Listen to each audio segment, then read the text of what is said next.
ஏன் ஒருவேளை பயந்துட்டீங்களா? எடப்பாடியாரே நீங்க பயந்துட்டீங்களா? உனக்கு இவ்வளவுதான் மரியாதை சொல்லிட்டேன்.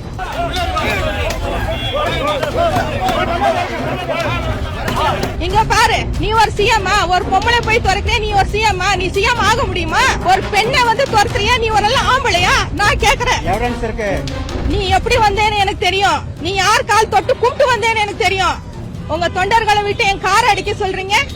வந்த உடனே சார் என் காரை தட்டுறாங்க. உள்ள வண்டி விடக்கூடாது, கார் விட்டு இறங்க கூடாது, ஓடு போங்க போங்க போங்கன்ட்டு என் காரை கல் எடுத்து அடிச்சாங்க. நீ ஒரு ஆம்பளையா? நீ ஒரு ஆம்பளையா? கூப்பிட்டு ஒரு ரெஸ்பெக்ட் கொடுத்திருந்தா நீ சரியான ஆம்பளைன்னு நான் நினைச்சிருப்பேன். எங்களை அவமானப்படுத்திட்டு இப்ப கேட் எதுக்கு சாத்துறாங்கன்னு எங்களுக்கு தெரியல. போன வாட்டி வர சொன்னாங்க, கோகிலேந்திரா வந்து ஓடிட்டான். அப்புறம் என்ன கேக்குறாங்க, ஏன் ஓடுறாங்க அப்படின்னு. ஓடினவன் அவளை கேட்கணும். நான் ஸ்டில் அங்க நின்னு என் ஃபார்மை வாங்கிருக்கணும். அவளு எல்லாரும் அசிங்கமா பேசுறாங்க. எதுக்கு இப்படி பண்றாங்க எனக்கு தெரியல. கேட்டு சாத்துறாங்க, போப்பான்றாங்க. எடப்பாடி சொல்லாம அவங்க இவங்க எல்லாம் கட்சிக்காரங்களெல்லாம் அப்படி பண்ண மாட்டாங்க. இது பண்றது ரொம்ப அநியாயம். ஏன் ஒருவேளை பயந்துட்டீங்களா? எடப்பாடியாரே நீங்க பயந்துட்டீங்களா? உங்க தொண்டர்களை விட்டு என் காரை அடிக்க சொல்றீங்க.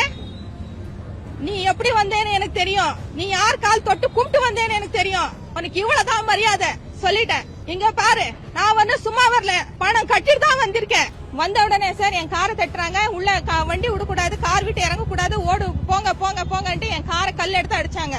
நீ ஒரு சிஎம்மா? ஒரு பொம்பளை போய் துரக்கிறியா? நீ ஒரு சிஎம்மா? நீ சிஎம் ஆக முடியுமா? நான் சொல்றேன். ஒரு பெண்ணை வந்து துரத்துறியா? நீ ஒரு ஆம்பளையா? நான் கேக்குறேன். எவிடன்ஸ் இருக்கு. நான் கேக்குறேன். நானு